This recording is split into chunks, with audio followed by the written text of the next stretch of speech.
किशोरी लाल, ये तेल, आटा, चावल और ये तेरे मसाले। अरे वाह वाह भाई, दोस्त हो तो तेरे जैसा। और ये रहे तेरे इस महीने के पैसे। अच्छा दोस्त, अब मैं चलता हूँ, अगले महीने फिर मिलेंगे। घर आकर लाला उन पैसों को गिनता है। वाह वाह, क्या कमाई हुई है। आहा, आज तो मजा ही आ गया।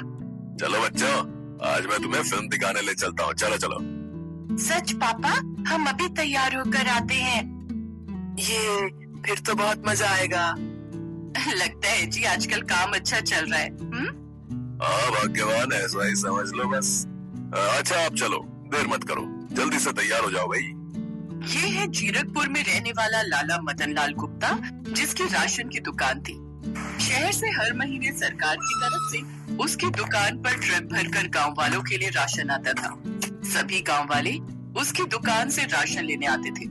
उसका काम तो अच्छा था, लेकिन उस लाला की नीयत बहुत गंदी थी। उसका स्वभाव बड़ा ही लालची था। वो हेर फेर करके पैसे कमाना जानता था। इसलिए जब भी शहर से राशन आता तो गोदाम में ले जाकर वो उसमें मिलावट करना शुरू कर देता। इस आटे में आधा मैदा मिला देता हूँ। हो गया। वाह वाह वाह वाह। अब चावल में कंकड़, दाल में छोटे छोटे पत्थर, और इस लाल मिर्च में ईंट का चूरा, और तेल में बीमार जानवरों की चर्बी। अब इतना सारा राशन बच गया। इसे दूसरे गांव में किराना की दुकान पर बेचकर मैं खूब मुनाफा कमाऊंगा। लाला उस राशन को किशोरी लाल को बेच आता है। मदन लाल ये काम कई सालों से करता रहा था और इसी के दम पर वो गांव में सबसे ज्यादा पैसे वाला बन गया था। इस बात का घमंड भी अब उसमें आने लगा था। एक रोज, ये क्या है मदन, जो राशन के चावल तुमने हमें दिए हैं उसमें आधे से ज्यादा में तो कंकड़ निकले हैं। आटा जो दिया है उसकी रोटी तो रबड़ सी खिंचती है। तुम्हारा तेल ऐसा होता है कि पूछो ही मत। अगर ऐसे ही चलता रहा तो हमारा गुजारा कैसे होगा। अरे तो क्या अब मैं वो कंकड़ पत्थर भी साफ करके दूं? एक तो सरकार तुम गरीबों को मुफ्त में पाल रही है, मुफ्त में राशन दे रही है, उसमें भी तुम लोगों के भाव बढ़े हुए हैं भाई। तुम लोगों की भलाई के लिए मैंने राशन की दुकान खोली है, ऊपर से तुम मेरे ही काम में गलतियां निकाल रहे हो। और तुम लोगों को कुछ कहना पूछना ही है तो दिल्ली जाकर उन नेताओं से पूछो जो ये राशन भेज रहे हैं, समझे? अब राशन लेना हो तो लो, वरना चलते बनो भैया। अरे काकी, आपकी बहस करते हो इस लाला से। ऐसा ना हो साफ और अच्छे के चक्कर में ये राशन भी अपने हाथ से चला जाए और फिर भूखे पेट ही रहना पड़े। तू ठीक कहता है बेटा, वैसे भी पूरे गांव में यही एक राशन की दुकान है। अगर इसने भी राशन देने से मना कर दिया तो कहाँ जाएंगे हम। मैं तो जैसे तैसे भूखी रह भी लूं, लेकिन मेरे साथ जो छोटी बच्ची है उसे कैसे भूखा रखूं। गांव में इकलौती राशन की दुकान होने के कारण मदन लाल से कोई भी उलझना नहीं चाहता था। उस गांव के गरीब लोग चुपचाप वो राशन लेकर वहाँ से चले जाते हैं।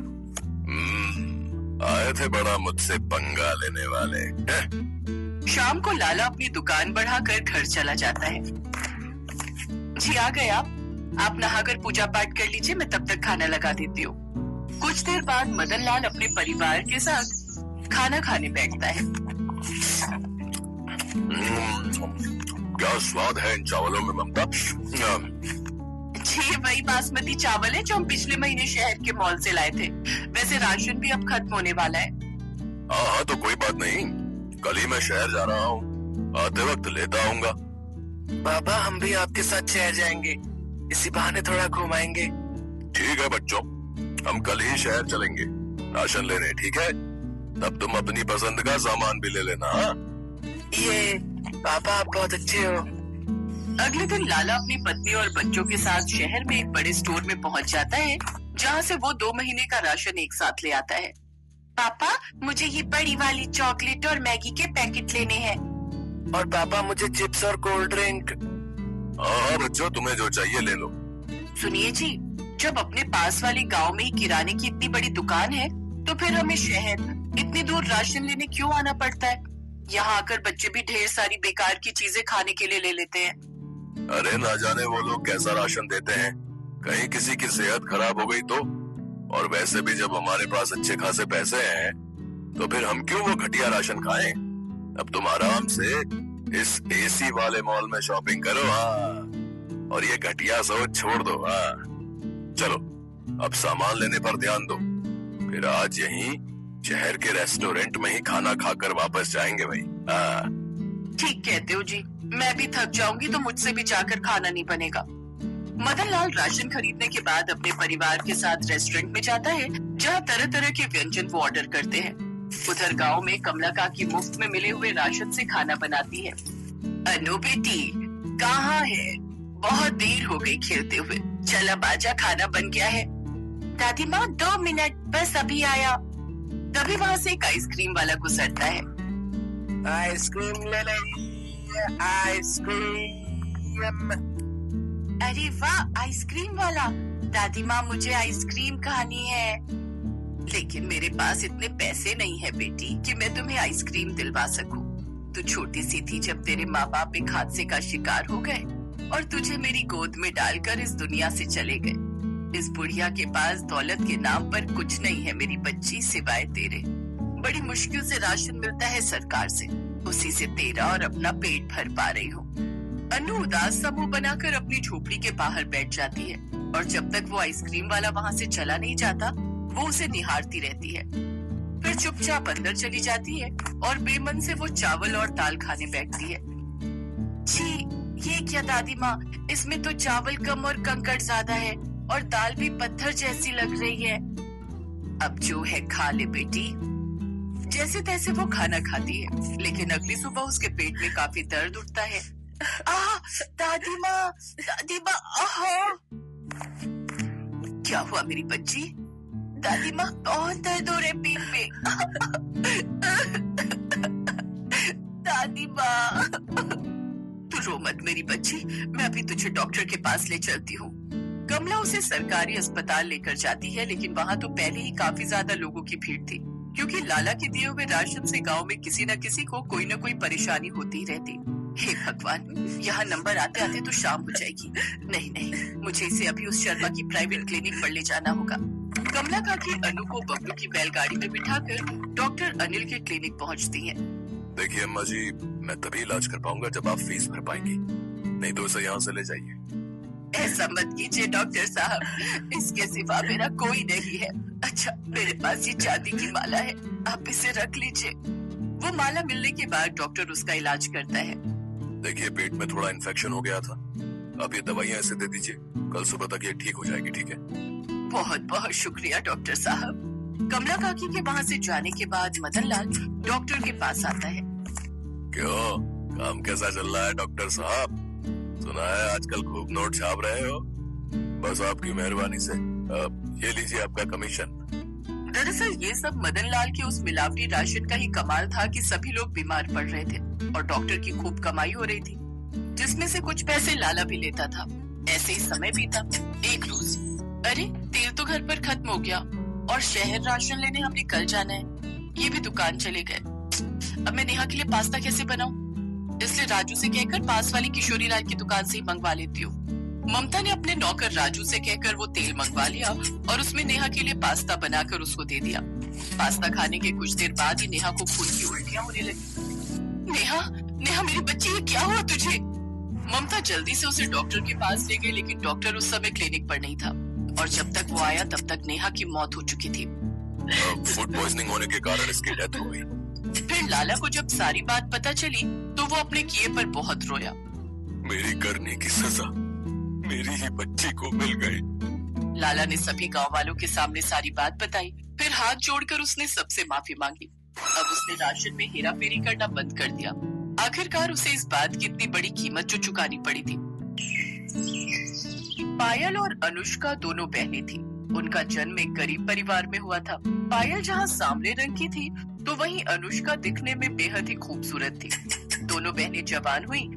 अनुष्का तेज तर्रार, मॉडर्न और सुंदर लड़की थी, इसलिए अमीर घर के लड़के ने उसे पसंद कर लिया। पायल की शादी एक गरीब परिवार में हो गई। पायल ढेरों अरमान मन में संजोए अपने ससुराल आई, लेकिन ईंट गारे से बना ढांचा ही अब उसका घर था। ये देख उसकी आंखें भर आईं, लेकिन इसी को अपनी किस्मत मानकर उसने चुपचाप स्वीकार कर लिया। उधर अनुष्का अपने बड़े अमीर ससुराल में आकर बहुत खुश थी। एक रोज जब पायल बाजार में सब्जी लेने पैदल जा रही थी तो अचानक गाड़ी में जाती हुई उसकी बहन अनुष्का की नजर उस पर गई। वो गाड़ी से उतर कर बोली, अरे दीदी आप कहाँ जा रही हो? सब्जी लेने आई थी अनुष्का। खैर ये बता तू कैसी है और यहाँ कैसे? मैं भी ठीक हूँ। वो जो राधा कृष्ण मंदिर के सामने वाली कोठी है ना, वो विनय ने खरीद ली है। अब हम यहीं शिफ्ट हो गए और अभी मैं विनय के साथ मूवी जा रही थी तो आप पर नजर गई, तो सोचा आपसे मिल लूं। वो क्या है ना, हम अमीर लोगों के पास ये सब सब्जी लेने का टाइम ही नहीं होता ना। ये काम तो मेरे घर के नौकर करते हैं। मैं तो बहुत मजे में हूँ। अच्छा मैं चलती हूँ, मुझे लेट हो रहा है। वैसे आप कहाँ रहती है? त्रिलोकपुरी गाँव, वही बस्ती में मेरा घर है। अच्छा खैर मैं किसी दिन फुर्सत में आपसे मिलने आऊंगी, फिर ढेर सारी बातें करेंगे। Okay bye. ये कहकर अनुष्का अपने रास्ते निकल। एक रोज पायल अपने पति उमेश से बोली, सुनिए जी अपने घर में ना प्लास्टर करवा लो, दीवार की दरारों से मच्छर घुस आते हैं। बस कुछ दिन और गुजारा कर लो। अब रिक्शा चलाने के साथ साथ पढ़ाई भी कर रहा हूँ। भगवान ने चाहा तो जल्दी अच्छी नौकरी भी मिल जाएगी। ऐसे ही समय बीता। एक रोज अनुष्का पायल के घर आई, शॉर्ट ड्रेस, आंखों में चश्मा, हाई हील और हाथ में ढेर सारे गिफ्ट्स लेकर। जब वो अपनी कार से उतरी तो सभी आस पड़ोस के लोग उसे देखते रहे, यहाँ तक कि उसकी खुद की बहन पायल भी उसे पहचान नहीं पाई। अरे अनुष्का तू? बाप रे तेरा तो स्टाइल ही बदल गया। अब क्या करे दीदी, अमीरों का तो यही लाइफस्टाइल होता है। अच्छा अब क्या यहाँ दरवाजे पर ही बातें करोगी? चलो अब मुझे अंदर आने दो, मैं भी तो देखूं तुम्हारे महल को। अनुष्का उसके घर के अंदर आती है तो चारों ओर से उसकी ईंट की चार दीवारी को ही देखती रह जाती है। फिर पायल के हाथों में तरह तरह की मिठाइयों के डिब्बे और ढेर सारे गिफ्ट देती है। फिर कुछ देर बाद पायल पानी लेकर आई, उसकी सांस फूली हुई थी। दीदी कहाँ चली गई थी पानी लेने? आपकी सांस फूली हुई है। गली के बाहर जो सरकारी नल है ना, वहीं से लाई हूँ। सरकारी नल से? ना बाबा ना, मैं नहीं पीऊंगी, कहीं मेरा पेट खराब हो गया तो। अच्छा वैसे यहाँ अजीब सी बदबू क्यों आ रही है? वो मैंने सुबह लिपाई की थी ना, तो थोड़ी गोबर और मिट्टी की महक तो आएगी ही। क्यों गोबर? छी, मेरे घर में तो ग्रेनाइट पत्थर लगा हुआ है, वो भी महंगे वाला। अच्छा मैं चलती हूँ। अनुष्का तू पहली बार अपनी बहन के ससुराल आई है, चाय तो पी कर जा। चाय? अब इस गोबर वाले घर में कुछ भी पीने की इच्छा नहीं हो रही। नहीं नहीं रहने दो दीदी, मैंने चाय पीना छोड़ दिया, अब तो मैं सिर्फ केसर पिस्ते वाले दूध ही पीती हूँ। अच्छा मैं आपको ना मेरे यहाँ संडे पार्टी में है, उसका इनविटेशन देने आई थी, आपको आना है। ओके इसी बहाने आप मेरा ससुराल भी देख लोगी। ये कहकर अनुष्का वहाँ से चली जाती है। उसके जाने के बाद पायल वो डब्बे खोलती है तो उसमें बहुत सारा खाने का सामान था। अब वो परेशान थी कि जब वो अनुष्का के घर जाएगी तो क्या लेकर जाएगी। शाम को उमेश घर आया तो वो बोला, पायल अमीरों और गरीबों के लाइफस्टाइल में बहुत फर्क होता है, और वो अमीर है और हम गरीब, उनके जैसी हैसियत नहीं है हमारी। ऐसे ही दिन बीत गए। पायल को चिंता सताने लगी कि वो अनुष्का के यहाँ क्या लेकर जाएगी। फिर उसे ख्याल आया कि अनुष्का को उसके हाथ के आटे के लड्डू बेहद पसंद है। वो जल्दी से आटे के लड्डू बना लेती है और फिर अगले दिन उन्हें लेकर अनुष्का के घर पहुँच जाती है, जहाँ वो देखती है कि अनुष्का अपने शीश महल जैसे घर में आराम से बड़े से सोफे पर बैठी है। उसकी ठाट बाट देखकर पायल हैरान रह गई। पायल ने अनुष्का को पुकारा। अनुष्का ने उसकी ओर देखा तो वो गुस्से से भड़क गई। ओफो दीदी, मैं जानती हूँ कि तुम गरीब हो, लेकिन कम से कम तुम्हें इतना तो पता होना चाहिए कि अमीर लोगों के घर कैसे बनकर जाना चाहिए। अरे कम से कम एक जोड़ी नए कपड़े ही खरीद लेती, तुमसे अच्छी तो हमारी एक काम वाली लग रही है। तभी वहाँ अनुष्का के ससुराल वाले भी आ गए। अनुष्का मैं तुम्हारे लिए अपने हाथों से आटे के लड्डू बनाकर लेकर आई थी। पहले बात अलग थी दीदी, अब मैं अमीर खानदान में आ गई हूँ, जाओ यहाँ से। अब मेरे यहाँ तभी आना जब तुम्हारा ये गरीबी वाला लाइफस्टाइल बदल जाए। बहू क्या जरूरत थी गरीब लोगों को पार्टी में बुलाने की? अनुष्का तुम तो इनके यहाँ कितना कुछ लेकर गई थी और ये बेकार से लड्डू लेकर आई है। अपनी बेइज्जती देखकर पायल रोते हुए वहाँ से चली जाती है। ऐसे ही 3 साल बीत गए। दोनों बहनों की डिलीवरी होने वाली थी। पायल को उमेश जल्दी से पास के सरकारी अस्पताल में ले जाता है, तो वहीं दूसरी तरफ अनुष्का को भी नए एक महंगे प्राइवेट अस्पताल में ले जाने लगता है। लेकिन प्राइवेट अस्पताल थोड़ा दूर होता है और वो वहाँ तक नहीं जा पाते, इसलिए वो भी अपनी पत्नी को सरकारी अस्पताल में ही ले जाता है। कुछ देर बाद डॉक्टर पायल से कहते हैं, मुबारक हो, आपको 2 जुड़वा बेटे हुए। ये सुनकर पायल और उमेश बहुत खुश हुए, लेकिन तभी दूसरे कमरे से किसी के रोने की आवाज आई। पायल ने पर्दा हटाकर देखा तो सामने बिस्तर पर अनुष्का बेहोश थी और विनय और उसकी माँ आपस में बातें कर रहे थे। माँ, जब अनुष्का होश में आएगी और अपने बच्चे के बारे में पूछेगी तो मैं उसे क्या कहूंगा कि तुम्हारा बेटा मरा हुआ पैदा हुआ है और अब वो कभी मां नहीं बन सकती। नहीं बेटा, अगर ऐसा हुआ तो वो सदमे में भी जा सकती है या हमेशा हमेशा के लिए कहीं कोमा में ना चली जाए। इसीलिए डॉक्टर ने उसे कुछ भी बताने से मना किया है। नहीं माँ, मैं अनुष्का को नहीं खोना चाहता। उनकी बातें सुनकर पायल और उमेश ने एक दूसरे की तरफ देखा, फिर एक फैसला लिया। पायल ने अपना एक बेटा गोद में लिया और विनय से जाकर कहने लगी, विनय, मैं भी अपनी बहन को नहीं खोना चाहती। हमने आप दोनों की सारी बातें सुन ली। मैंने जुड़वा बेटों को जन्म दिया है, इसलिए मेरा एक बेटा तुम रख लो और अनुष्का को यही कहना कि ये उसी का बेटा है। मैं गरीब जरूर हूँ, लेकिन दुख तो सबका बराबर ही होता है ना।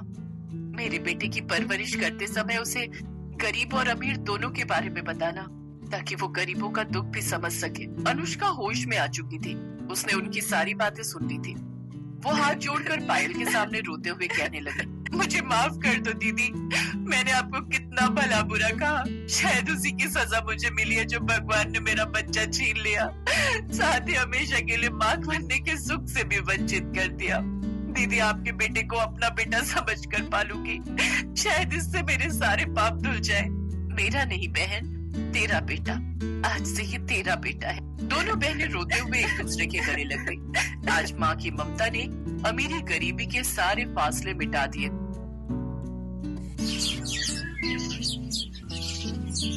पंडित जी, मेरी 2 बेटियां हैं और मैं चाहती हूँ कि वो दोनों अपने ससुराल जाकर हमेशा खुश रहें। इसलिए परिवार अच्छा और खुशहाल ही दिखाना।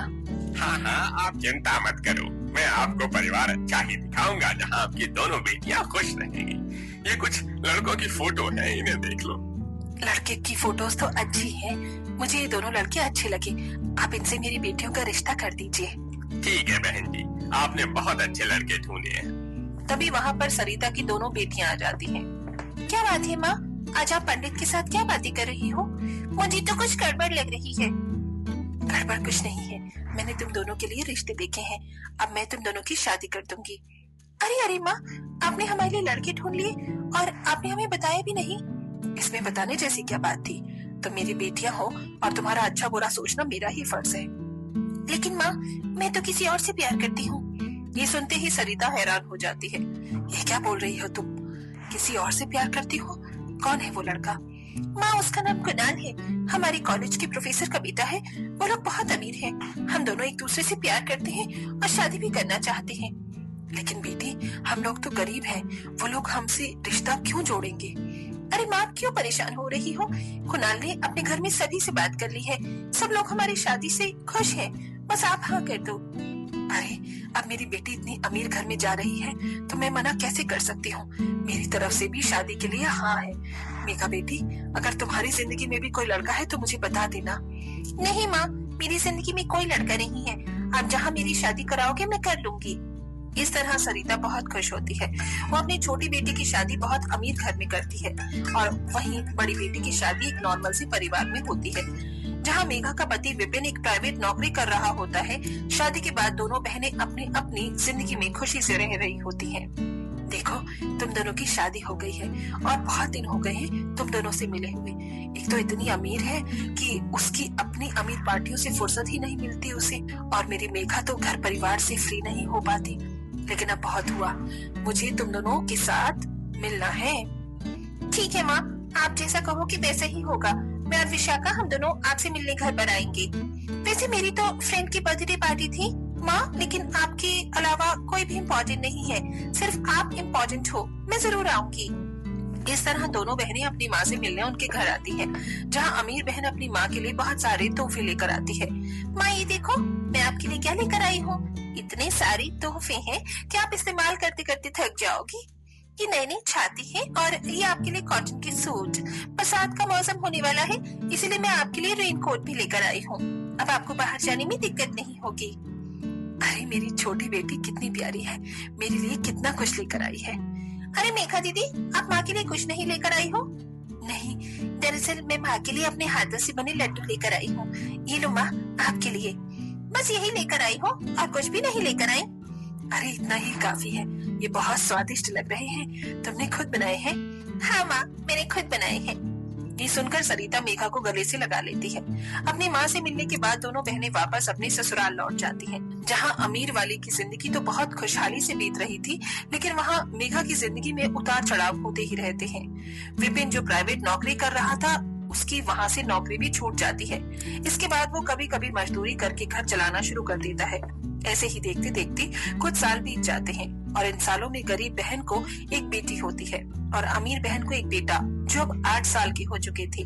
माँ, बहुत जोरों से भूख लगी है। हाँ, मुझे पता है तुम्हें भूख लगी है, लेकिन मैं क्या करूँ? जरा देखो ना, बारिश कितनी हो रही है। बारिश में जाना बहुत मुश्किल होगा। हमारे पास तो छाता भी नहीं है। घर के अंदर सारा राशन खत्म हो गया है। जब से विपिन की नौकरी छूटी है, तब से ही ये सारी परेशानियां हो रही हैं। हे भगवान, और कब तक हम लोगों को ये सारी परेशानी देखनी होगी। मेघा बहुत देर से बारिश के रुकने का इंतजार कर रही होती है। बारिश की वजह से पूरा परिवार भूखा प्यासा बैठा होता है। इधर उसकी छोटी अमीर बहन अपने परिवार में आराम से एसी की हवा में बैठी होती है। तभी उसका बेटा नुपुर कहता है, मॉम, मुझे बहुत जोरों से भूख लगी है। मुझे अगर तुम्हें भूख लगी है तो मुझे बताओ, तुम्हें क्या खाना है? मुझे आपके हाथों की बनी हुई मसाला सेवई खानी है। जल्दी से बना दो ना माँ। अच्छा, तो आज आपको मेरे हाथों से बना हुआ खाना खाना है? चलो फिर रसोई में चलते हैं। वहाँ तुम बैठकर मुझे बातें करते रहना और मैं तुम्हारे लिए खाना बनाऊंगी। विशाखा जब अपनी रसोई में आती है तो वहाँ उसकी नौकरानी होती है, जो उससे कहती है, अरे मैडम, आपको कुछ चाहिए था तो मुझे बता देते, मैं आपके कमरे में ही देने आ जाती। नहीं शांता, मुझे तुमसे कुछ नहीं चाहिए था। दरअसल आज मेरा बेटा मेरे ही हाथों का खाना चाहता है। चलो जल्दी से सेवई निकाल दो। अरे मैडम, मैंने आपको बताया तो था कि घर का राशन खत्म हो गया है। कल भी बताया था, आज फिर से याद दिला रही हूँ। ओफो, ये एंड टाइम पर राशन को भी खत्म हो रहा था, लेकिन हम आज मसाला सेवई जरूर खाएंगे क्योंकि मेरे बेटे को मसाला सेवई खानी है। मैं भी राशन फोन से ऑर्डर कर देती हूँ, घर पर आ जाएगा। वैसे भी बाहर बारिश हो रही है। विशाखा अपने फोन से राशन ऑर्डर कर देती है और राशन के आने का इंतजार करने लगती है, क्योंकि बाहर बहुत तेज बारिश हो रही थी। इधर बारिश रुकने का नाम नहीं लेती और उधर बेचारी मेघा जैसे तैसे करके घर में टूटी फूटी छतरी निकालती है। एक तो घर में पैसे नहीं है, ऊपर से ये बारिश रुकने का नाम नहीं ले रही। पता नहीं लाला राशन देगा या नहीं, पर पूरा परिवार भूखा है, मुझे जाना ही होगा। टूटी फूटी छतरी लेकर जैसे ही मेघा बरसात में बाहर निकलती है, उसकी छतरी तेज हवा की वजह से उड़ जाती है, जिसके चलते वो बहुत भीग जाती है और भीगते भीगते वो जैसे तैसे करके लाला की दुकान पर पहुंच जाती है। अरे अरे, क्या हुआ? तुम तो पूरी भीग गई हो। किसने कहा था इतनी बारिश में निकलने के लिए? लाला, मेरा पूरा परिवार भूखा प्यासा बैठा है। अगर राशन नहीं लेकर गई तो सब बहुत ज्यादा परेशान हो जाएंगे, तो मुझे राशन दे दो। हाँ, क्यों नहीं। अरे रामकृष्ण, जल्दी जल्दी हाथ चला। अभी तुझे एक ऑनलाइन ऑर्डर वाला पार्सल भी पैक करना है और साथ में ये बेचारी बारिश में भीगते हुए आई है, इसका राशन भी तैयार करना है। हाँ, अभी कर रहा हूँ साहब काम। रामकृष्ण सबसे पहले तो ऑनलाइन वाला पार्सल तैयार करता है, जो मेघा की छोटी बहन विशाखा के घर जाना होता है। इधर मेघा बारिश में भीग रही होती है, तो उधर विशाखा लाला को फोन करके कहती है, राशन ऑर्डर करे हुए मुझे पूरा 1 घंटा हो गया। आखिर तुम लोग कर क्या रही हो? मुझे अभी के अभी अपना घर पर राशन चाहिए तो चाहिए। ये कैसी डिलीवरी है तुम्हारी? इतने सालों से हम लोग तुम्हारी दुकान से राशन ले रहे हैं, ऐसा पहले तो कभी नहीं हुआ। अरे मैडम, नाराज क्यों हो रही हो? मुझे माफ कर दो, अभी भिजवा रहा हूँ। साथ में अच्छे अच्छे ऑफर हैं और कुछ सामान तो फ्री आइटम भी है, वो भी भिजवा रहा हूँ। बस थोड़ा सा समय दीजिए, बारिश बहुत तेज हो रही है। लाला अमीर बहन की 4 बातें सुनकर शांत रह जाता है, लेकिन जैसे ही रामकृष्ण मेघा को राशन देता है, लाला उसके हाथों से राशन लेकर उससे कहता है, अरे अरे, कैसे कैसे राशन दे दिया तूने? चलो मेघा बहन, पहले का हिसाब किताब पूरा कर लेते हैं और इस राशन का भी हिसाब कर लेते हैं। देखो, ऐसा मत करो, मैं पैसे नहीं लेकर आई हूँ। किताब में पैसे जोड़ देना, मैं तुम्हारा हिसाब एक साथ कर दूंगी। अरे फ्री फोकट में सामान लेने आई हो क्या तुम? हाँ, समझती क्या हो अपने आप को? जब देखो मुंह उठाकर मेरी दुकान पर आ जाती हो। फ्री का राशन तुम्हारी हजम कैसे होता है? गरीब की मजबूरी समझो लाला, भगवान तुम्हारे काम में बरकत देगा। तुम जानते हो ना हम लोग कितने गरीब हैं। एक तो तुम हो इतनी गरीब और तुम्हारी बहन कितनी अमीर है। अरे मैं खुद अगर इसके घर डिलीवरी करने जाऊंगा तो 1000 रुपए मुझे अलग से फ्री में दे देंगे, और तुमने तो मुझसे इतना राशन उधार ले लिया है कि अब मैं तुम्हें एक दाना भी नहीं दे सकता। ये सुनते ही मेघा लाला के पैरों में गिर जाती है। बहुत मुश्किलों से यहाँ तक आई हूँ लाला, अब ऐसा मत करो, राशन दे दो, पूरा परिवार भूखा है। नहीं मिलेगा तुम्हें राशन, चले जाओ यहाँ से। मैं तुम्हारी अमीर बहन के घर जा रहा हूँ, राशन देने, वहाँ से मुझे एक्स्ट्रा में भी कुछ मिलेगा। लालच में आकर लाला मेघा को तो एक दाना तक नहीं देता और वहीं विशाखा के घर पहुंच जाता है, जहां लाला को देखकर विशाखा उसे टिप देने जा रही होती है कि तभी लाला उसे कह पड़ता है, आप कितनी अच्छी हो, मुझे टिप भी देती हो, और आपकी वो गरीब बहन हमेशा राशन उधारी लेकर जाती है, कभी पैसे देती ही नहीं है। इस बार तो मैंने उसे भगा ही दिया। क्या कहा आपने? मेरी बहन वो आपसे उधार राशन लेती है? अरे और नहीं तो क्या। ऐसा कहते हुए लाला विशाखा को उसकी बहन की गरीबी के बारे में बताता है और उसने उसके साथ जैसा किया वो भी बताता है, जिसे सुनते ही विशाखा उसके मुंह पर एक जोरदार तमाचा मारती है। तुम जैसे लोगों को गरीबों की मदद करनी चाहिए, ना कि तुम्हें उन्हें सताना चाहिए। आइंदा मेरी बहन के साथ ऐसा बर्ताव किया तो मुझसे बुरा कोई नहीं होगा। अब दफा हो जाओ यहाँ से। उसी वक्त तेज बारिश में लाला का लाया हुआ सारा राशन विशाखा अपनी गाड़ी में रखती है और वो अपनी गाड़ी से अपनी बहन के घर पहुंच जाती है, जहां वो अपनी बहन के साथ उसके पूरे ससुराल वालों को भूखे प्यासे बैठे हुए देखकर हैरान रह जाती है। दीदी, आप इतनी परेशानियों से गुजर रही थी और आपने मुझे बताना जरूरी नहीं समझा? अरे बचपन से हम एक साथ पले बड़े, एक साथ शादी हुई, कभी आपने भी जाहिर नहीं होने दिया कि इतनी परेशानियां देख रही हैं आप। वो तो मुझे लाला के मुंह से पता चला कि उसने आपके साथ कैसा बर्ताव किया। ये देखो दीदी, मैं आपके लिए क्या कुछ नहीं लेकर आई हूँ। अब आपको 3 महीने तक राशन खरीदना नहीं पड़ेगा। लाला के मुंह पर मैंने उसके पैसे भी फेंक दिए हैं और अब वो कुछ भी नहीं कहेगा। ये सुनते ही मेघा अपनी बहन को रोते हुए गले से लगा लेती है। किस मुंह से बताती बहन तुम्हें? कुछ जिंदगी में उतार चढ़ाव खत्म ही नहीं हो रहे थे। मेरे इनकी नौकरी भी छूट गई थी, तब से घर के हालात और भी ज्यादा बिगड़ गए। विशाखा मेघा के आंसू पोंछ कर कहती है, दीदी अब आपको कोई परेशानी नहीं होगी, आपकी छोटी बहन आपके साथ है। इस तरह विशाखा अपनी बहन के पति को अपने पति की कंपनी में नौकरी दिलवा देती है और उसे कुछ पैसे भी देती है, जिसके चलते गरीब बहन की बहुत मदद होती है। धीरे धीरे विशाखा अपनी गरीब बहन की सारी परेशानियों को खत्म कर देती है और अब मेघा एक नॉर्मल जिंदगी जीने लगती है और खुशी खुशी रहती है।